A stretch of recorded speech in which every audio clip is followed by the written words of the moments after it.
नमस्कार साथियों, मैं मनीष भारती संस्कृति आईएएस प्लेटफॉर्म पर आप सभी का स्वागत करता हूं। साथियों, जैसा कि आप जानते हैं, यूपीएससी 2025 प्रारंभिक परीक्षा को ध्यान में रखते हुए पिछले एक वर्ष के करंट अफेयर्स का हम लोग रिवीजन कर रहे हैं। पॉलिटी के साथ मैं आता हूं और आज हम फिर कुछ मुद्दों की चर्चा करने वाले हैं जो आपके परीक्षा के नजरिए से अत्यधिक महत्वपूर्ण होने वाला है। उसमें पहले टॉपिक में देखेंगे तो है आपराधिक कानून में सुधार से संबंधित अधिनियम लाए गए। और मैं यदि बोलूं कि यह इस प्रारंभिक परीक्षा के लिए कितना महत्वपूर्ण है तो आप सीधे ऐसे समझ लीजिए कि आप इस पर 5 स्टार लगा दीजिए। यानी कि ये मान के चलिए कि इस टॉपिक से यूपीएससी प्रीलिम्स में क्वेश्चन आ रहा है। तो जितनी चीजें अभी आपको बताऊंगा, अगले कुछ मिनट आपको बेहद तसल्ली से इन सब चीजों को देखना है, क्योंकि इस 3 नए आपराधिक कानून के आने के वजह से देश की जो पूरी तरह से कानून व्यवस्था है उसमें आमूलचूल परिवर्तन आया है। और ये 3 जो आपराधिक कानून यहां पर देखेंगे वह 1 जुलाई 2024 से लागू हुए हैं। ठीक है, 3 कानून कौन है? बीएनएस यानी कि भारतीय न्याय संहिता। पहले इंडियन पिनल कोड हुआ करता था, भारतीय दंड संहिता। तो दंड को रिप्लेस कर दिया गया न्याय से। समझ में आ रहा है ना? ठीक है, तो अब होगा भारतीय न्याय संहिता 2023। भारतीय नागरिक सुरक्षा संहिता सीआरपीसी के जगह पर यह है। और एविडेंस एक्ट वाला जो है उसमें भारतीय साक्ष्य अधिनियम 2023। तो ये तीनों जो है अब उस पुराने तीनों कानून को रिप्लेस करके यहां पर लागू होगा।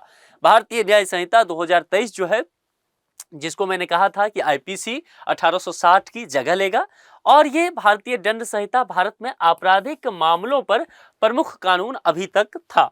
ठीक है, पृष्ठभूमि इसके विषय में समझ लीजिए। 1860 से पहले भारतीय दंडिक कानूनों में संसदीय चार्टर व अधिनियम, ईस्ट इंडिया कंपनी के विनियम, हिंदू विधि, मुस्लिम कानून, प्रथागत कानून आदि से संबंधित कानून शामिल थे।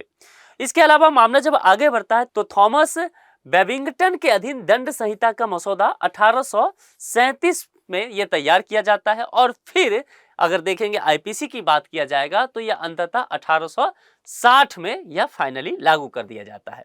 अब यहां पर जिस बात को लेकर के हम अब यहां पर चर्चा कर रहे हैं वो भारतीय न्याय संहिता 2023 के कुछ प्रावधान को देखते हैं, चूंकि इसने अब रिप्लेस कर दिया है।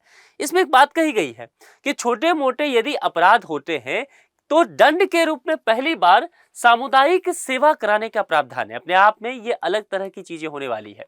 इस संहिता में राजद्रोह का जो मामला था, जो कि आईपीसी की धारा 124 ए में हुआ करता था, उसको उस प्रावधान को पूरी तरह से हटा दिया गया। क्योंकि कहा गया कि ये राजद्रोह का मामला जो था वो ब्रिटिश इंडिया के समय हुआ करता था, आजकल इसकी कोई आवश्यकता नहीं है। यह संहिता संगठित अपराध को निम्नलिखित प्रकार से परिभाषित करती है, जैसे कि निरंतर गैर कानूनी गतिविधि, उसमें अगर देखेंगे तो अपहरण हो गया, जबरन वसूली और साइबर अपराध जैसे मामले इसमें रहेंगे। अब आगे बढ़ते हैं, नागरिक सुरक्षा संहिता 2023 की तरफ चलते हैं, जो कि सीआरपीसी को रिप्लेस करता है। तो भारतीय नागरिक सुरक्षा संहिता 2023 से दंड प्रक्रिया संहिता 1973 को प्रतिस्थापित किया गया है। सीआरपीसी में भारतीय दंड संहिता 1860 सहित कई अधिनियमों के तहत निर्धारित अपराधों के लिए, ध्यान दीजिएगा, गिरफ्तारी, अभियोजन और जमानत की प्रक्रिया संबंधी प्रावधान इसमें पहले से किए गए थे। अब जो रिप्लेस करेगा भारतीय नागरिक सुरक्षा संहिता 2023, इसके क्या कुछ प्रावधान हो सकते हैं, इसको समझना है। देखिए, यदि पहली बार अपराध करने वाले किसी व्यक्ति ने उस अपराध के लिए निर्धारित अधिकतम कारावास अवधि की 1/3 1/3 अवधि जो है हिरासत में बिता लिया है, तो फिर उसे जमानत पर रिहा कर दिया जाएगा। ठीक है, दूसरी बात, यदि किसी आरोपी व्यक्ति ने जांच या सुनवाई के दौरान उस अपराध के लिए कारावास की जो अधिकतम अवधि है उसका आधा हिस्सा हिरासत में बिता लिया है, यानी कि मान लीजिए जो अपराध किया गया है उसके लिए 8 साल का अधिकतम सजा इसे हो सकता है कोर्ट के द्वारा, और 4 साल जो है ये सुनवाई और जांच के दौरान ही इसका जेल में बीत गया है, तो फिर यहाँ पर आधा हिस्सा हिरासत में बिता लिया है तो उसे न्यायालय द्वारा जमानत पर रिहा कर दिया जाएगा। ये भी इसमें प्रावधान है। यह प्रावधान निम्नलिखित पर लागू नहीं होगा। कुछ ऐसी चीजें हैं जिन पर लागू नहीं किया जाएगा, जैसे कि किसी को मृत्युदंड दिया जाता है, अगर दिया जा सकता है किसी कृत्य में, या फिर आजीवन कारावास की जो अधिकतम सजा हो सकती है, ऐसे अपराध में यह लागू नहीं होगा। ऐसे व्यक्ति जिनके ऊपर एक से अधिक मामले लंबित हैं, यानी कि इससे समझ में आता है कि वह जो है एक तरह से अपराधी मानसिकता का व्यक्ति है, फिर उस पर भी यह लागू नहीं होगा। यह भी ध्यान रखना है।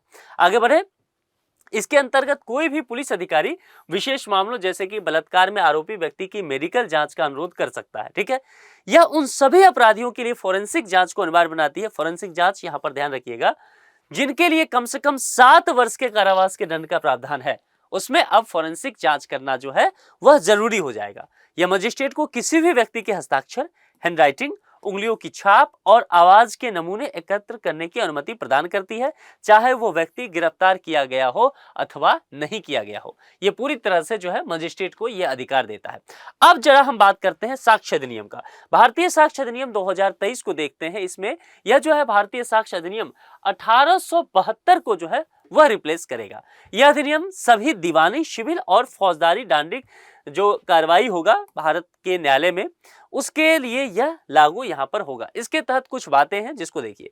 भारतीय साक्ष्य अधिनियम 2023 के कुछ मुख्य प्रावधान, इसके अंतर कुछ बातें की गई है। प्रावधान क्या है कि इलेक्ट्रॉनिक या डिजिटल रिकॉर्ड या कानूनी प्रभाव कागजी रिकॉर्ड के समान ही होगा।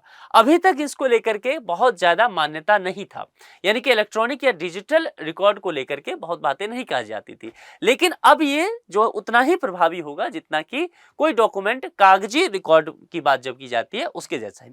अब यहाँ पर एक चीज और, मौखिक साक्ष्य के अंतर्गत जांच के दौरान किसी तथ्य के संबंध में गवाहों द्वारा न्यायालय के समक्ष दिए गए यहाँ पर बयान जो है वह भी शामिल है इसमें। इस अधिनियम के तहत इलेक्ट्रॉनिक रूप से दी गई किसी भी सूचना को मौखिक साक्ष्य माना जाएगा। यह एक महत्वपूर्ण यहाँ पर पॉइंट रखा गया है। तो इन सब चीजों को थोड़ा सा ध्यान से देखिएगा, क्योंकि ये तीनों चीजों जो मैंने आपको बताया है संभव है यहां से प्रश्न आपसे पूछा जाए। ठीक है, अगले टॉपिक पर चलते हैं। डिजिटल व्यक्तिगत डेटा संरक्षण अधिनियम 2023। जैसे जैसे हम लोग समय के साथ आगे बढ़ रहे हैं, तकनीक आगे बढ़ रहा है, इसलिए कहते हैं डेटा इज न्यू फ्यूल।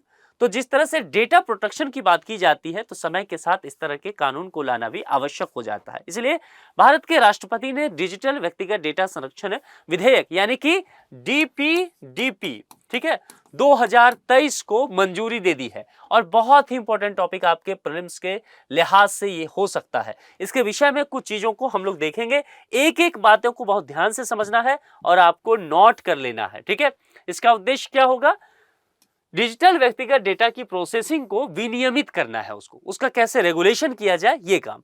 इसमें व्यक्तियों के व्यक्तिगत डेटा के संरक्षण के अधिकार को सुनिश्चित करने का प्रावधान भी शामिल किया गया है। यह अधिनियम कुछ बातों को यहाँ पर देखा जाएगा कि डिजिटल व्यक्तिगत डेटा का संरक्षण करता है। देखिए, यह अधिनियम डेटा प्रोसेसिंग यानी कि व्यक्तिगत डेटा का संग्रहण करना, भंडारण या कोई और उपयोग के लिए डेटा फिड्यूशियरी पर कुछ उत्तरदायित्व जो होगा वो निर्धारण करेगा। दूसरी बात, यह डेटा प्रिंसिपल या डेटा स्वामी के अधिकार और कर्तव्य भी निर्धारित करता है। यह अधिनियम अधिकारों, कर्तव्यों और दायित्वों के उल्लंघन के लिए वित्तीय दंड का भी प्रावधान करता है। यानी कि जो दंड मिल सकता है वह कहीं न कहीं वित्तीय कंडीशन में यानी कि आर्थिक दंड की बात की गई है। डीपीडीपी की आवश्यकता क्या है? व्यक्ति को दैनिक जीवन में सरकार या निजी कंपनियों या लोगों से सेवाएं लेनी होती है। जैसे कि आज के समय तो निश्चित तौर पे हम लोग देखते हैं, तो चाहे वो बैंकिंग सेवा हो जाए, टेलीकॉम सर्विसेज की बात करेंगे, मेडिकल कंसल्टेंसी की बात करेंगे, इन सब चीजों के लिए कहीं न कहीं आप देखेंगे कि चाहे अनचाहे हमें अपनी सूचना साझा करना पड़ता है। आप कोई फॉर्म भी भरेंगे, कहेगा आपका कॉन्टैक्ट नंबर दीजिए, आपका जो आधार कार्ड का दीजिए, पैन कार्ड, कुछ ना कुछ ऐसा मांगा जाएगा। अब अगर इस तरह की स्थिति है तो निश्चित तौर पर सूचनाओं का दुरुपयोग की संभावना तो है। आप देखेंगे कि आपको कई बार अननोन नंबर से कॉल आएगा, वो हो सकता है बिजनेस के नजरिए से आए, है ना, और कई जगह रियल एस्टेट से आएगा। अब आप सोचेंगे कि मैं तो वहां कभी गया ही नहीं था, फिर मेरा कॉन्टैक्ट नंबर कैसे पहुंच गया, फिर वो कैसे समझे कि मुझे प्रॉपर्टी की आवश्यकता है, क्योंकि जगह जगह जहां भी आपने रजिस्ट्रेशन किया होगा वह आपका डेटा वहां से लिखी हुआ है। तो यही चीजें कही जा रही है कि सूचनाओं का दुरुपयोग जो है वह संभव है। तो यहां पर इन चीजों को लेकर के बातें किया जाएगा, है ना। तो गोपनीयता पर जो है हावी अभिव्यक्ति की आजादी को लेकर के बातें की जाएगी। सरकार को जनता का कल्याण करना होता है, इसके बेहतर नियोजन के लिए देश में रह रहे लोगों का जो डेटा है उसको संरक्षित कर पाना आवश्यक है। और विशिष्ट कानून अगर नहीं होते हैं इन सब चीजों के लिए, तो डेटा का दुरुपयोग जो हो रहा है उसको रोक पाना एक जटिल प्रक्रिया होगा। तो संवेदनशील जो सूचनाएं हैं उसकी गोपनीयता बनी रहनी चाहिए। अब यहां पर इसको लेकर के आर्टिकल 21 पे हम लोग चलेंगे।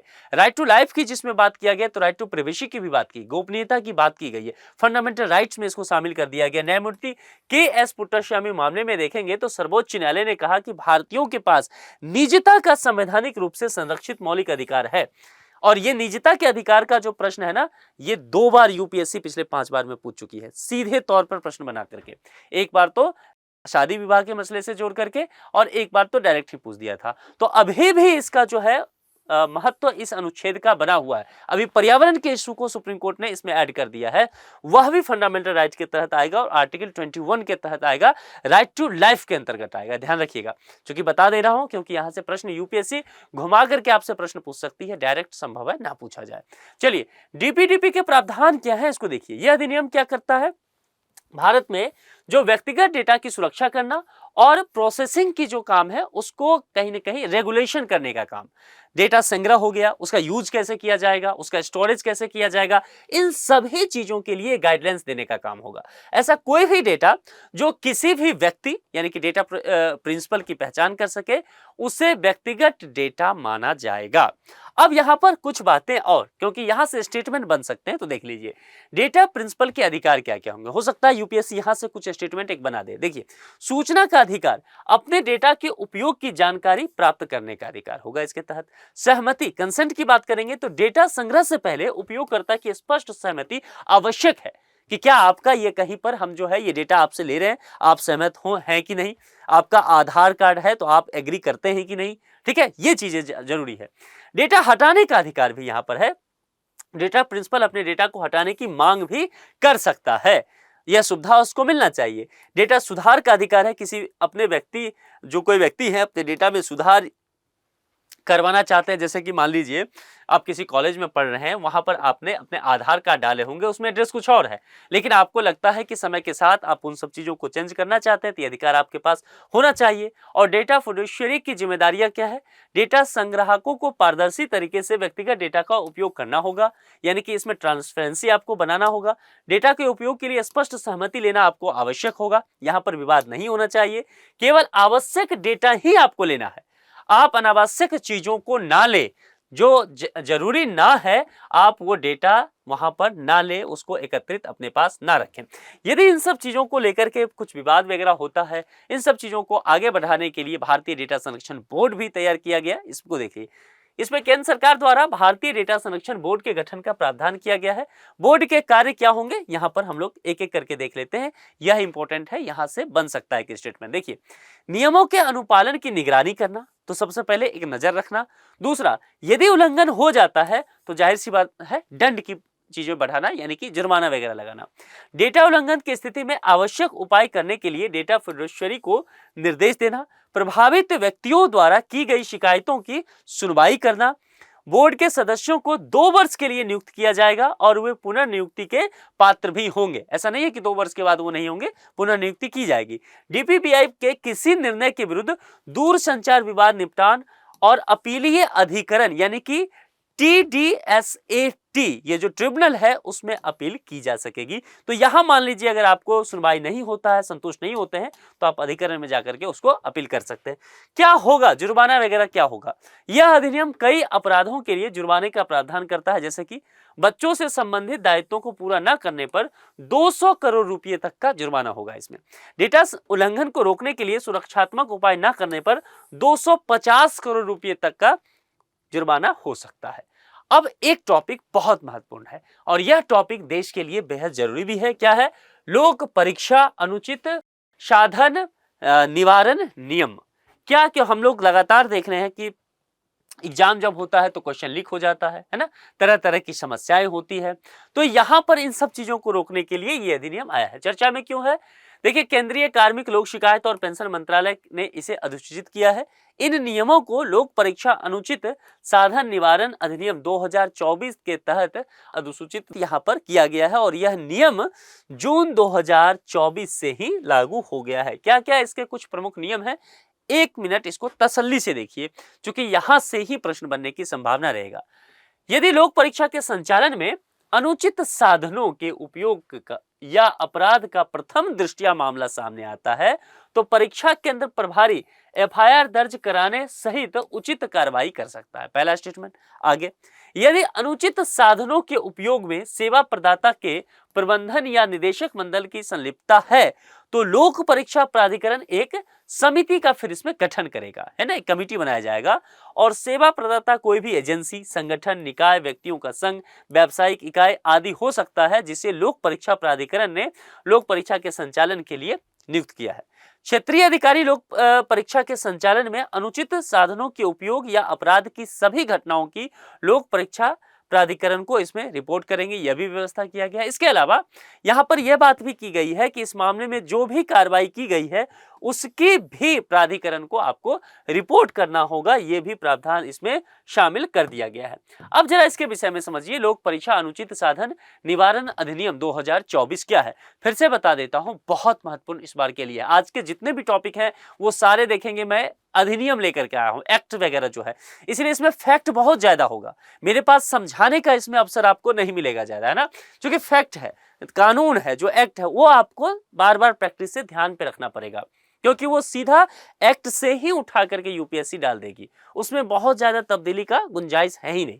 तो इसीलिए लगातार मैं एक एक चीजें दिखा रहा हूं, सही से इसको पढ़ते चलिए। यहाँ क्या है, अनुचित साधनों में निम्नलिखित शामिल है। यहाँ कहा गया अनुचित साधन क्या क्या, प्रश्न पत्र या उत्तर कुंजी तक अनधिकृत पहुंच या उन्हें लीक किया जाना, है ना, जैसे प्रश्न पत्र लीक हो रहा है, जो व्यक्ति वहां तक नहीं पहुंच पाना चाहिए वही पहुंच रहा है। परीक्षा चल रही है उसके दौरान किसी अभ्यर्थी की किसी भी तरीके से सहायता करना। कंप्यूटर से आजकल एग्जाम होता है तो कंप्यूटर नेटवर्क या संसाधनों से छेड़छाड़ करने की स्थिति, फर्जी परीक्षा आयोजित करना भी हो सकता है। यदि ऐसा होता है तो दंड क्या होगा, अनुचित साधनों का सहारा लेने वाले व्यक्ति के लिए दंड है कम से कम 3 साल की कैद, जिसे 5 साल तक बढ़ाया भी जा सकता है, और 10 लाख रुपए तक का जुर्माना भी। संगठित अपराध करने वाले सेवा प्रदाता, संगठित अपराध समझ गए ना, यानी कि शिक्षा माफिया जो होते हैं, पैसा लेते हैं कि हम आपको एग्जाम पास करा देंगे, बड़ा संगठन है, गिरोह चलाते हैं, उस स्थिति में देखेंगे तो किसी व्यक्ति समूह के लिए दंड जो है 1 करोड़ रुपए तक का जुर्माना, और परीक्षा आयोजन की लागत भी उससे वसूल की जाएगी। मोस्ट इंपोर्टेंट पॉइंट, तो इसको ध्यान रखिएगा। हो सकता है स्टेटमेंट में यह रहे, अगर ये प्रश्न आता है कि अगर परीक्षा जो लागत है वह कॉस्ट भी हम आपसे निकालेंगे, क्योंकि अब तो परीक्षा कैंसिल करना पड़ेगा, दोबारा से एग्जाम होगा तो कॉस्ट आप देंगे।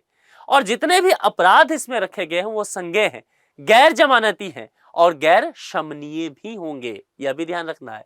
यानी कि बहुत कठिन लॉ इसको बनाया गया है कि देश में जो नकल हो रहा है, पेपर लीक हो रहा है, उसको किसी तरह से प्रभावी बनाया जाए, रोका जाए। अब आगे बढ़ते हैं, मोस्ट इंपोर्टेंट एक और, दूर संचार अधिनियम 2023, और इसको 4 स्टार डालिए, बहुत इंपॉर्टेंट है। क्या है इसमें, ये जो है दूर संचार अधिनियम 2023 के जो प्रावधान है उसको लागू कर दिया गया है। क्या क्या प्रावधान है, एक नजर देखिए। इस अधिनियम का उद्देश्य क्या है कि दूर संचार सेवाओं और दूर संचार नेटवर्क जो है उसका विकास किया जाए, उसको और भी अधिक क्षेत्रों तक विस्तार किया जाए, और जो संचालन इसका करना है उस संचालन से जो कानून है इन सब चीजों के लिए, इन सब चीजों से चाहे विकास करने के लिए, विस्तार करने के लिए, संचालन करने के लिए जो जितने भी संबंधित कानून है उसमें आवश्यक सुधार। इसके अतिरिक्त यह अधिनियम देखेंगे तो समावेशन पे जोर देता है, कहने का मतलब है हर व्यक्ति तक दूरसंचार पहुंचे, सुरक्षा की बात करता है, विकास की बात करता है, और जवाबदेही सिद्धांतों पर इसे आधारित किया गया है। इसके अलावा दूरसंचार क्षेत्र में देखेंगे तो लगातार जो है टेक्नोलॉजी, लेटेस्ट टेक्नोलॉजी की आवश्यकता है ताकि वो सही से काम कर सके, इन सब चीजों को भी शामिल किया गया है। तो इसी को ध्यान में, इन सब बातों को रखते हुए भारतीय टेलीग्राफ अधिनियम 1885 और भारतीय वायरलेस टेलीग्राफी अधिनियम 1933 को निरस्त करते हुए दूरसंचार अधिनियम 2023 बनाया गया है। समझ में आया मामला, तो बहुत इंपॉर्टेंट है, इसीलिए कह रहा हूं पिछले कानून को इसने निरस्त कर दिया है, नया कानून आ गया है। क्या क्या मुख्य विशेषताएं इस कानून की है, अधिनियम की, देखते हैं। स्पेक्ट्रम का आवंटन, जिसको लेकर के सबसे ज्यादा हैतोबा मचता है।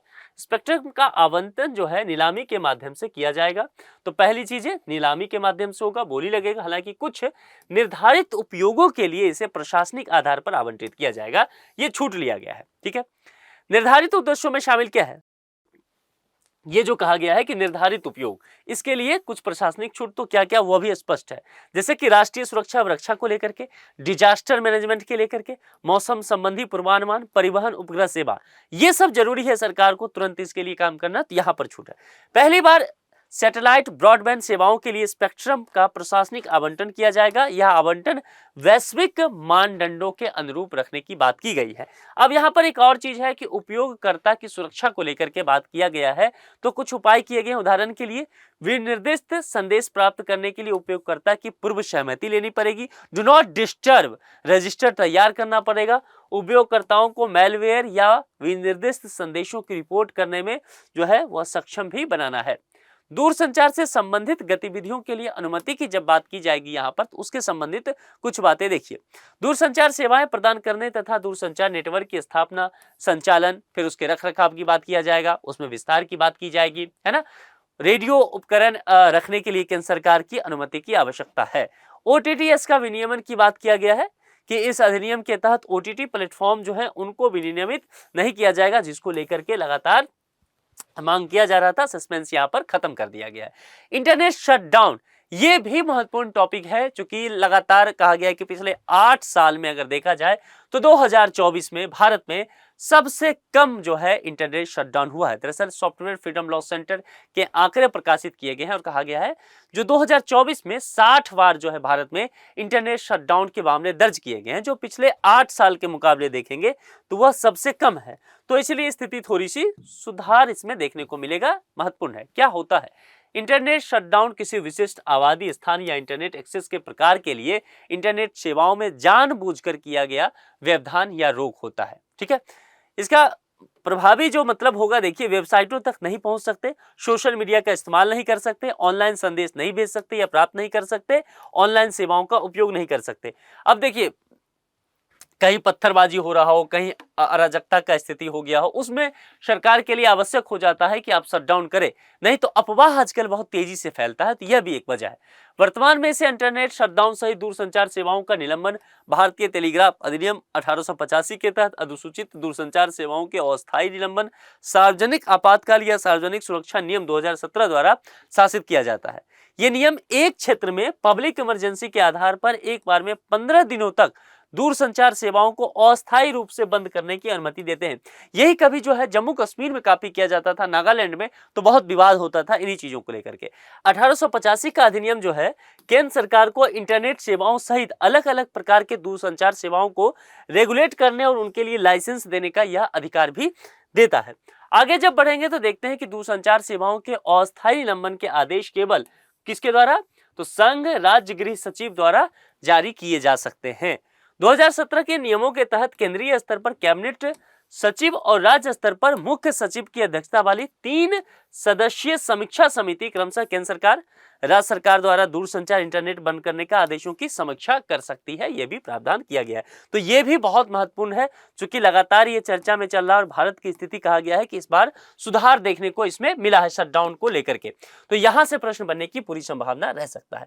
आज जितना भी हमने टॉपिक देखा वो महत्वपूर्ण अधिनियम रहा, तो इसमें ज्यादा आपको फैक्ट होगा और सीधे तौर पर यह पूछा जाएगा।